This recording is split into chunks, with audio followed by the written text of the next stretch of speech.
Myself, Jacob Prasanna Kumar. So I'm a postgraduate and graduate from IIT BHU Varanasi.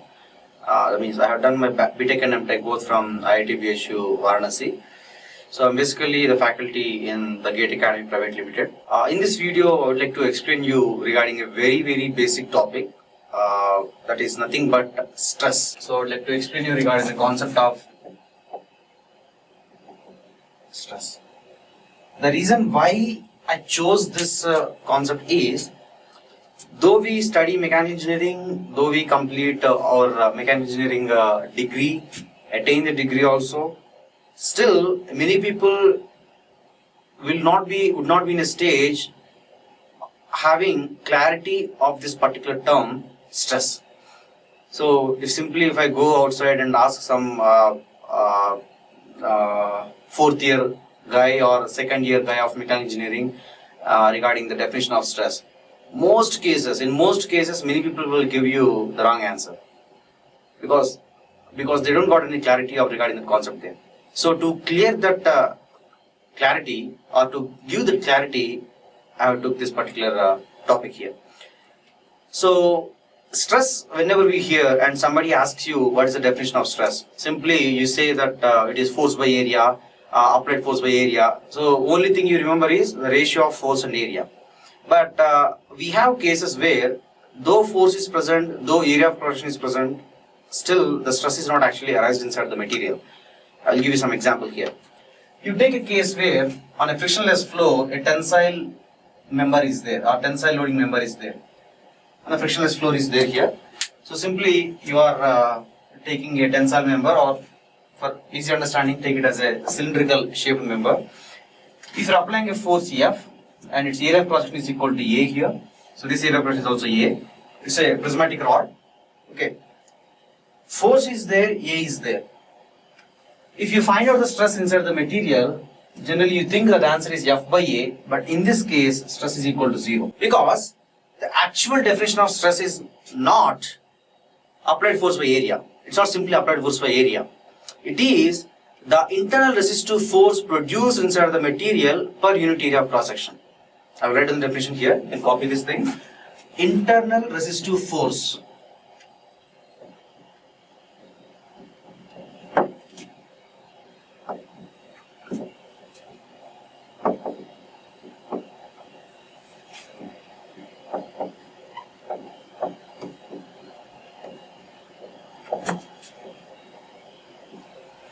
So this is the actual definition here. Internal resistive force produced inside the material per unit area of cross section. So this is the actual definition here. Internal resistive force means not this force F here. If you create a situation where on this member force F is applied in that way, force F is applied in this way also.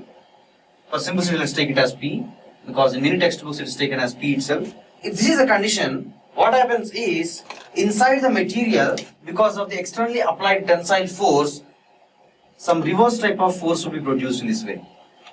That means whenever you release this force, it will be making, this force will actually make this particular member to come to the original situation, original state. So this internal resistive force produced inside the material per unit area of cross section. So sigma is equal to actually R by A. But here you see, if you take any cross section, everywhere equilibrium is present. That means whatever layer you are taking, this thing is not moving that side or this side here. This thing is also, that means this layer is also not moving forward or backward here. So it is in equilibrium in terms of force. So the force R, if you take at this section here, force R acting in right direction should be equal to P if it is acting in left direction in magnitude wise. So R and P both are equal. So R is equal to P, so implies we can write down stress is equal to P by A. So this is how the term or the magnitude of stress value comes as P by A, not as simply as R by A here. If you take this case, R is not present at all. Okay, so R is not at all here. So R is equal to 0. Because of this reason, your stress sigma is equal to 0 here. So this is the actual definition for stress. So simply observe whether the internal resistive force is produced inside the metal or not. So you take that value and divide by area of cross section. That's it. Okay. Now, if you observe carefully, you see that internal resistive force cannot be produced in these type of cases. Internal resistive force can be produced only in these type of cases. And if you see the difference between the both of them, you see the first case that this particular member is not at all in equilibrium.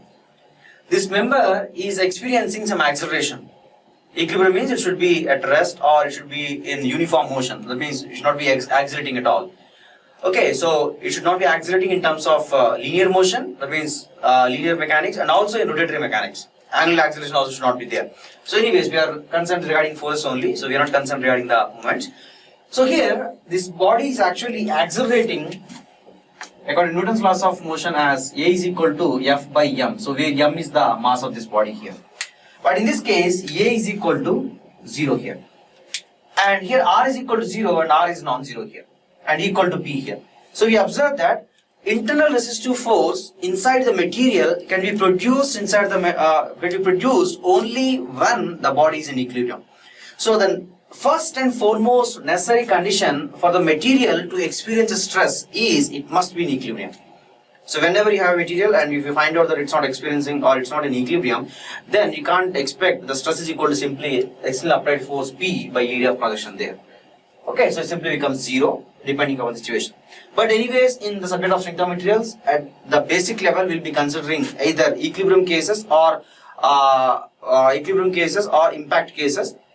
Okay, so where ultimately after impact the material will be coming to equilibrium. So in engineering mechanics, classical physics, etc. So we'll be discussing the cases where the body is accelerating and we consider it to be rigid body. So we will not be discussing regarding mechanics of deformable solids which are actually accelerating in the concept of strength of materials. So we don't need to worry regarding that one. Okay. So while studying strength of materials, always keep in mind that if you want to find the value of stress, simply see whether the internal resistive force is produced inside the material or not. Or another way I can say that check whether the material is in equilibrium or not.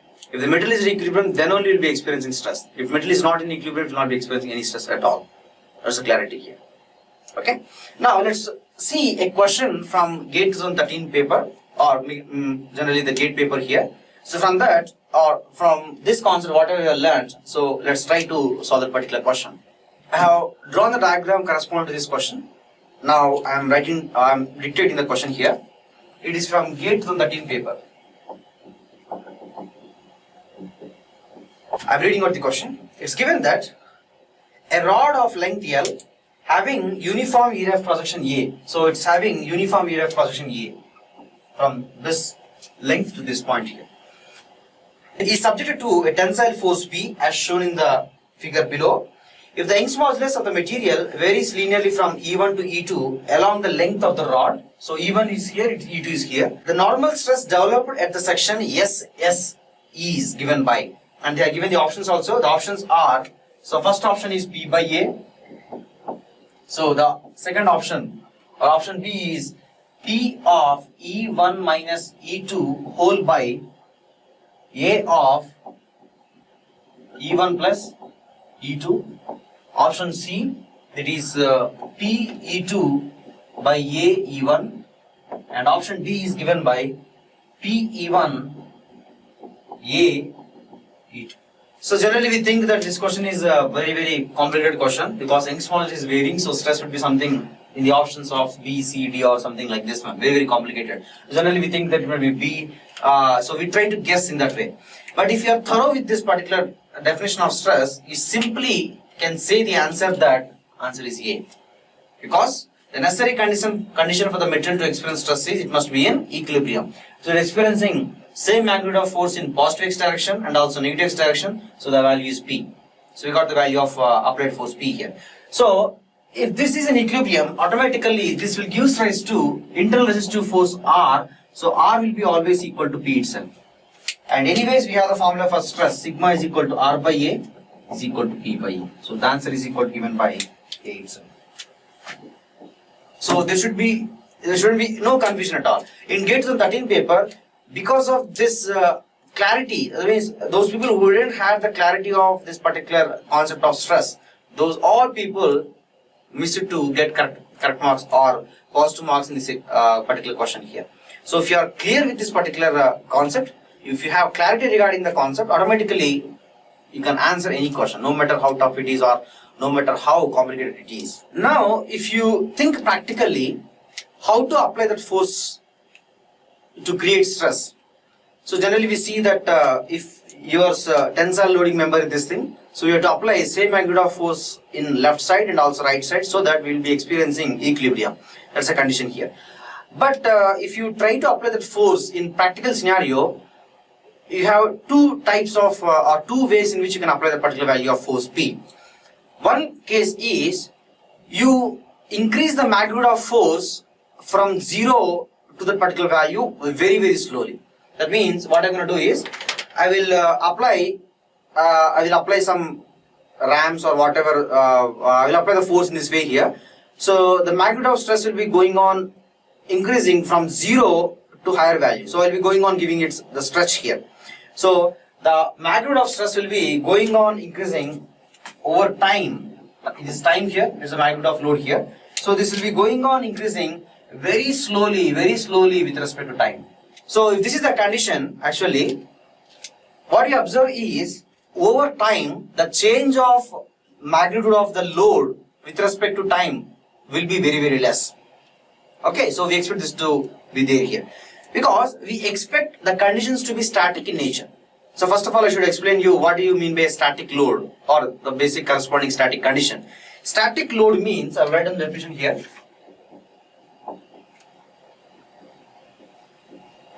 Static load means the load whose magnitude or direction or both are not changing with time. So the load's magnitude should not be going on changing with respect to time. That means not only load, magnitude and also its direction or both of them. So nothing should change. Okay. So for example, you take your table, the plank on which the four legs, the plank is there on the four legs there. So the weight of the plank on the four legs will be going to be constant over time. Anyways, direction is always towards the center of the earth. So direction is also not changing. And its magnitude also not going to change forever because weight or the mass is actually a constant value, it will not be changing at all. So that means from start of using of the particular table to till the throwing away stage of the particular table, we will be having same magnitude and same direction. So that's a static load there. So here also we expect static conditions. Okay. Basically here you can say, sir, magnitude of load is going on increasing over time. Yeah, I know that. The magnitude should not be, that means the change of magnitude of load should not be appreciable or should be high. That's why I ask you people to increase the load very slowly. So that's why in tensile loading case, to have static conditions, we apply the load or we increase the magnitude of load very slowly. Because there's a difference. Later you understand if sudden loading or if magnitude is increasing at a fast rate, so what happens with the particular material. So first of all, we expect to have static conditions. So that's why we increase the load's magnitude very slowly. The slope of the curve will be very less.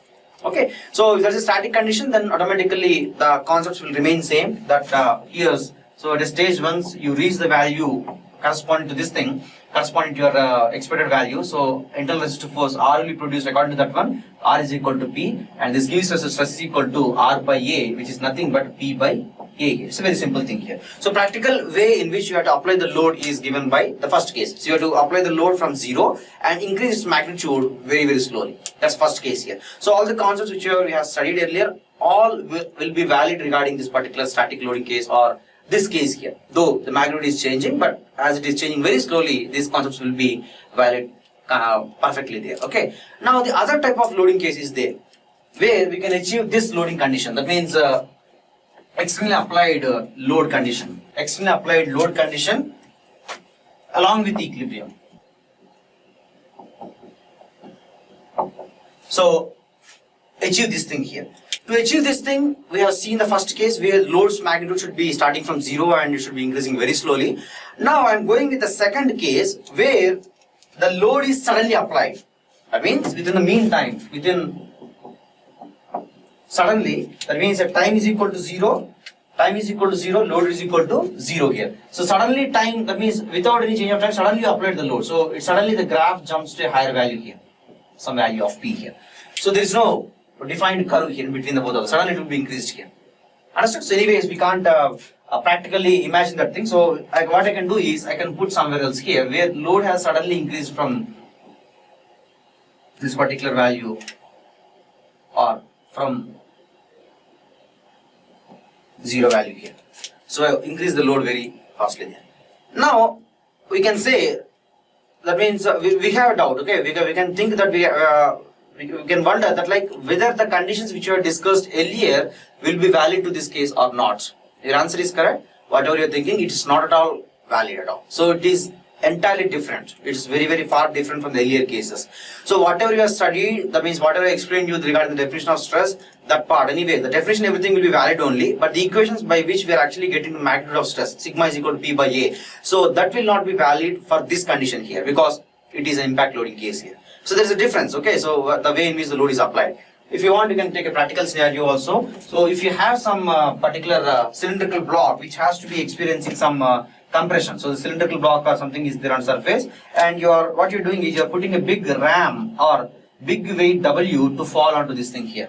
So if you're applying the load, that means you're putting the ram or what the block is there on the surface, and you're slowly compressing it or slowly increasing the magnitude of this load W from 0 to higher value there.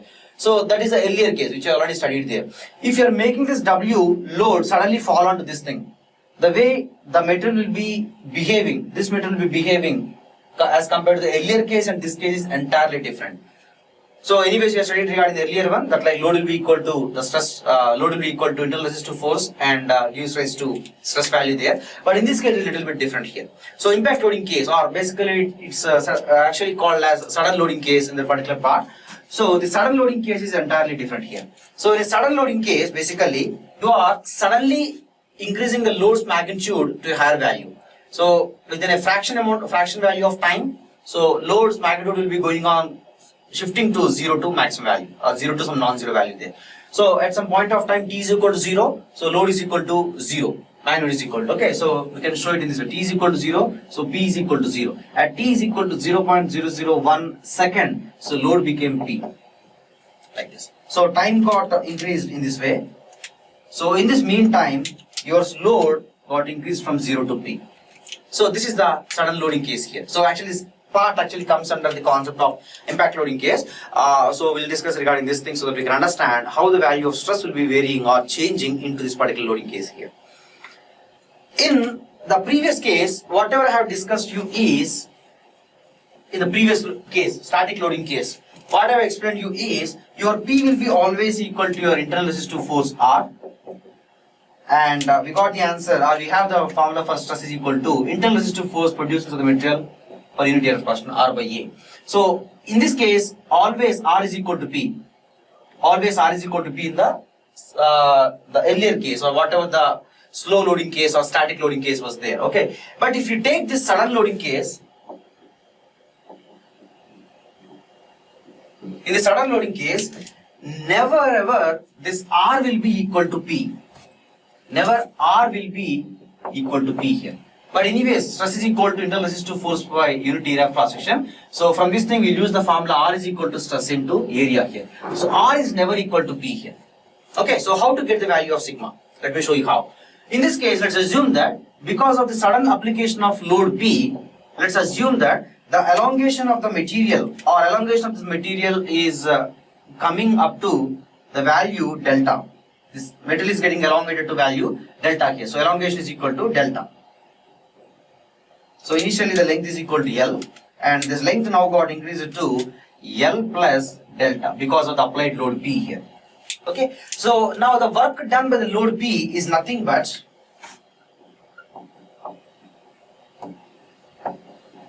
P delta, because this is the, initially this displacement was not there, so P delta is the work done by the load P here. Okay, this is the thing here. Now, if you see the variation of R value, when P is not there, you take the two cases, okay? So, initially when P is equal to 0 and suddenly P became non-zero value here. So, when you have haven't applied the value of P, R is equal to 0 here. So in this case, R is equal to 0 here. But once you suddenly increase the load to P, then it will take some time, the metal will take some time, and will make R is equal to P here. Will make R is equal to P. So anyways, after that thing we have already discussed, R is equal to P, those things we have discussed here. So at that instant when suddenly P is coming, so what will the value of stress? That's what we have to find out here. Impact, sudden stress, whatever it is there here. So here we see R is actually suddenly fluctuating from 0 to R. So we don't know how it is actually changing. That means it's increasing in a linear way or not. That means if you draw the graph between R and delta, so we see that the graph, whether it is going on 0 and here it is R, either it is going on by a straight line, it is going on by a curved line like this, in this way. So we don't know the curve it is actually being traced, or the particle function there. So what you do is simply we take approximation that it is increasing in a linear way itself. Approximation here. So area under this graph gives you the energy induced inside the material basically.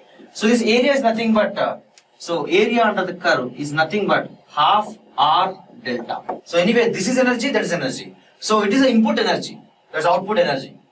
So anyways, by law of conservation of energy, those both must be equal here. So if you write down P delta is equal to half R delta, this delta will get cancelled here. So it will become P is equal to R by 2, and where R is equal to given as simply sigma into A. Sigma into A by 2 is equal to P. So sigma is equal to given by 2P by A. So sigma is equal to given by 2P by A here.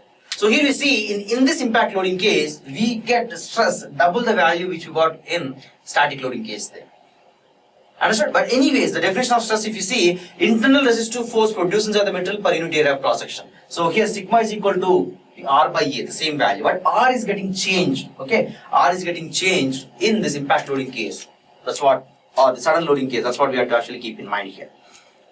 So if we are clear with the concept, automatically we can get the correct answer for any question.